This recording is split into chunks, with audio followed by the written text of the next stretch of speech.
Lula se reuniu ontem, na quinta-feira, com alguns representantes da área da saúde e disse que precisa convencer a população da eficácia das vacinas. E ele mandou um recadinho para nós evangélicos. Quer saber? Curta, comente, se inscreva e bora para mais um vídeo. Numa reunião fechada da equipe de saúde do governo de transição, Lula disse que quer retomar o programa de vacinação. E ele disse o seguinte: vamos ter de agora de pegar muita gente que combateu a vacina, que vai ter de pedir desculpa. Vamos ter de pegar. O que seria pegar, hein? Ele continuou: eu pretendo procurar várias igrejas evangélicas e discutir com o chefe delas. Olha, qual é o comportamento de vocês nessa questão das vacinas? Ou vamos responsabilizar vocês pela morte das pessoas. Ou seja, ou vocês nos apoiam ou vocês serão presos. Eu sei que teve crente que não quis tomar a vacina por achar que era a marca da besta.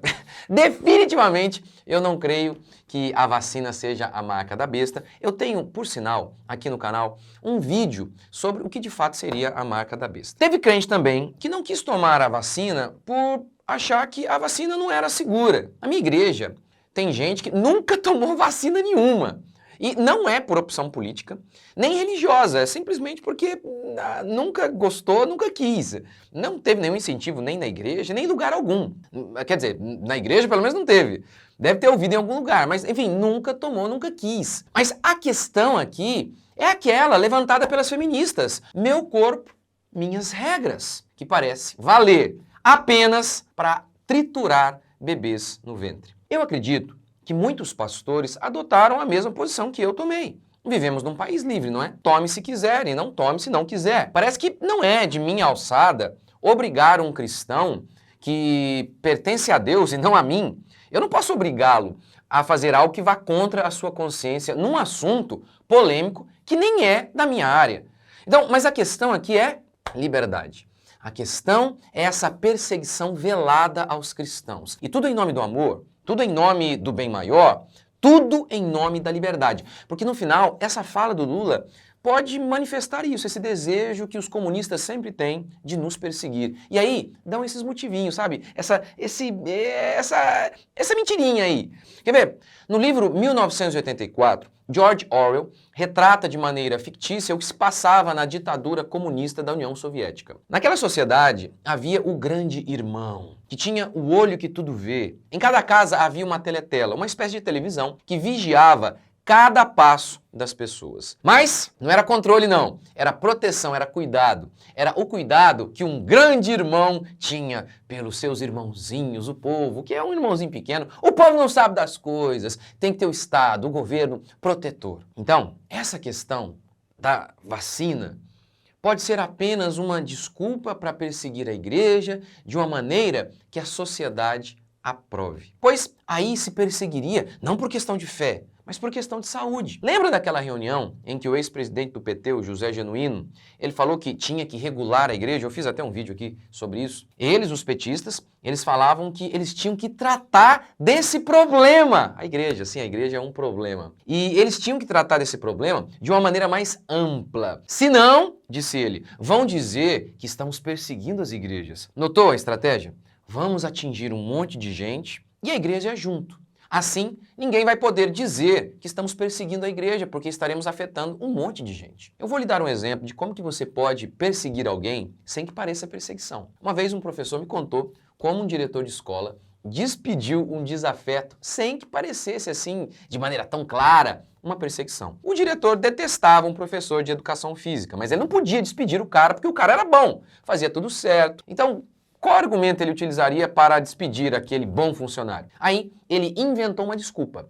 Temos que reformular o quadro de professores de educação física. Precisamos mandar todos eles embora. Aí, se aquele professor perseguido dissesse, você está me perseguindo, o diretor retrucaria. Como? Claro que não. Despedimos todo mundo. A gente sabe que, historicamente, o maior adversário do comunismo não é o capitalismo, é o cristianismo. É farta a literatura para revelar como que os comunistas sempre viram na igreja um inimigo principal que os impediria de implantar o seu regime ditatorial. Não apenas isso. Há várias falas, como a que eu acabei de citar aqui do Genuíno, em que eles já não estão mais escondendo o seu ódio pelos cristãos. A solução final foi o eufemismo usado por Hitler para a destruição em massa dos judeus, que foram mortos nas famosas câmaras de gás. Mas isso não aconteceu do dia para a noite. Houve uma longa marcha para convencer a população de que os judeus mereciam morrer. Eles desprezavam os judeus, zombavam dos judeus. Aí começavam a fazer,